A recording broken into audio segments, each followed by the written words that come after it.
Isayas. Ang lingkod ng Panginoon. Ika-42 kabanata. Sinabi ng Panginoon, narito ang lingkod ko na aking pinalalakas ang loob. Pinili ko siya at nagagalak ako sa kanya. Sumasa kanya ang aking espiritu, at papairalin niya ang katarungan sa mga bansa. Hindi siya sisigaw o magsasalita ng malakas sa mga lansangan.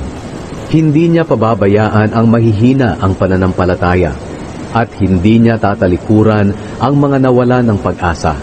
Matapat niyang papairalin ang katarungan. Hindi siya manghihina o mawawalan ng pag-asa, hanggat hindi niya lubusang napapairal ang katarungan sa buong mundo. Pati ang mga tao sa malalayong lugar ay maghihintay sa kanyang mga turo. Ito ang sinabi ng Diyos, ang Panginoon na lumikha ng langit na iniladlad niyang parang tela. Nilikha niya ang mundo at ang lahat ng naroroon. Siya rin ang nagbibigay ng buhay sa mga tao at sa lahat ng nilikhang nabubuhay sa mundo. Sinabi niya sa kanyang lingkod, ako ang Panginoon na tumawag sa iyo para ipakita na ako'y matuwid. Tutulungan at iingatan kita. At sa pamamagitan mo gagawa ako ng kasunduan sa mga tao. Gagawin kitang ilaw na magbibigay liwanag sa mga bansa, para imulat ang mga mata ng mga bulag, at magpalaya sa mga binihag na ikinulong sa madilim na bilangguan. Ako ang Panginoon, iyan ang aking pangalan. Hindi ko ibibigay kaninuman o sa mga Diyos-Diyosan ang aking karangalan at mga papuri na para sa akin. Ang mga propesiya ko'y natupad, at sasabihin ko ngayon ang mga bagong bagay bago pa ito mangyari. Awit ng papuri sa Panginoon. Umawit kayo ng bagong awit sa Panginoon. Umawit kayo ng mga papuri sa Kanya. Kayong lahat na nasa mundo, purihin ninyo siya. Kayong mga naglalayag, kayong lahat ng mga nilikha sa dagat, at kayong mga nakatira sa malalayong lugar, purihin ninyo siya. Kayong mga bayan na nasa ilang, at kayong mga taga-Kedar. Umawit kayo sa tuwa, kayong mga taga-Sela. Humiyaw kayo ng pagpupuri sa tuktok ng mga bundok.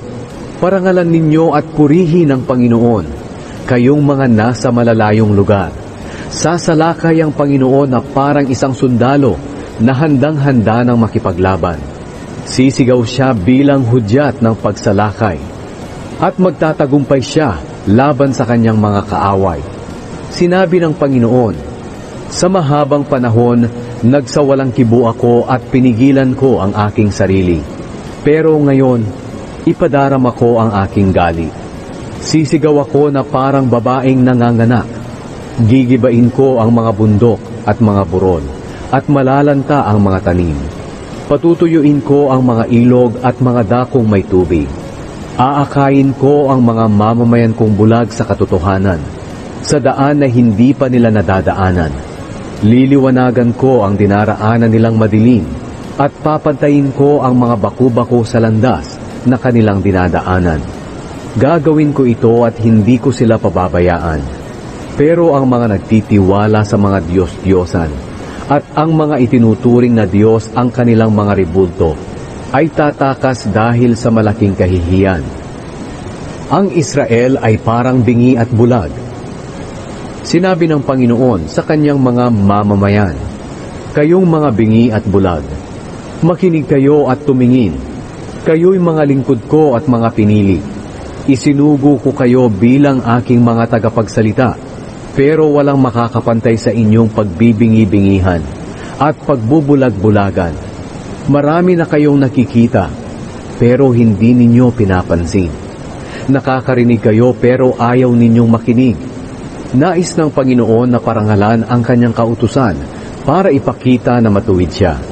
Pero ngayon, ang kanyang mga mamamayan ay ninakawan, sinamsaman ng ari-arian, inihulog sa hukay o ipinasok sa bilangguan, at walang sino mang tumulong sa kanila. Mayroon ba sa inyong gustong makinig o magbigay halaga mula ngayon sa inyong narinig? Sino ang nagbigay ng pahintulot na nakawan at samsaman ng ari-arian ang Israel? Hindi ba't ang Panginoon na siyang pinagkasalaan natin?